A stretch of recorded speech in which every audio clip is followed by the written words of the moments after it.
Bismillahirrahmanirrahim. Nah, teman-teman, tadi kita udah bahas tentang tuas atau pengungkit. Nah, sekarang kita akan bahas katrol.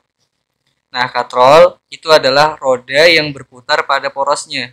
Nah, biasanya juga digunakan bersama-sama dengan rantai atau tali. Nah, ini adalah gambar dari katrol ya.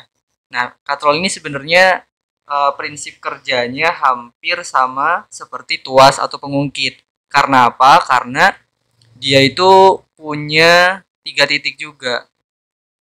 Nah, ini adalah titik bendanya ya kan. Ini adalah titik bendanya, ini adalah titik tumpunya, dan ini adalah titik kuasanya. Jadi prinsip kerjanya hampir sama seperti tuas atau pengungkit. Nah, contoh dari katrol itu ada alat timba. Nah, ini kan contohnya alat timba ya kan. Alat timba dan kerekan pada tiang bendera. Tahu nggak? Yang di pucuk tiang bendera. Nah, itu menggunakan katrol. Nah, itu adalah contoh dari katrol ya. Nah, sekarang jenis-jenis katrol. Jenis-jenis katrol itu ada 4. Yang pertama adalah katrol tetap, yang kedua adalah katrol bebas, yang ketiga adalah katrol rangkap, yang keempat ada katrol ganda atau takal. Nah, kita bahas satu-satu ya. Yang pertama adalah katrol tetap. Definisi dari katrol tetap itu adalah katrol yang tidak berubah. Nah, yang perlu digarisbawahi di sini adalah tidak berubah.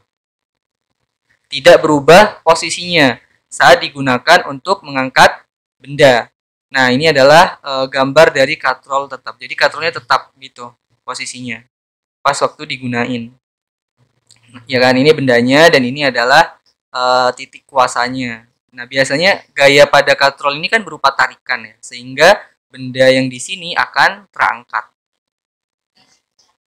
Nah, gitu. Nah, selanjutnya adalah katrol bebas. Nah, katrol bebas itu adalah katrol yang berubah. Nah, yang harus digarisbawahi di sini adalah berubah. Kalau tadi yang katrol tetap tidak berubah, nah sekarang kalau katrol bebas itu berubah. Berubah posisinya saat digunakan untuk mengangkat benda. Nah, gambarnya adalah ini. Nah, ini adalah gambar katrol bebas. Jadi katrolnya itu bisa berubah posisi, teman-teman, ketika digunakan untuk mengangkat sebuah benda. Nah, sekarang yang ketiga, katrol rangkap. Dari namanya aja udah ketebak ya kan, bahwa katrol ini terdiri dari lebih dari satu katrol. Nah, terdiri dari lebih dari satu katrol yang disusun sejajar atau berjajar.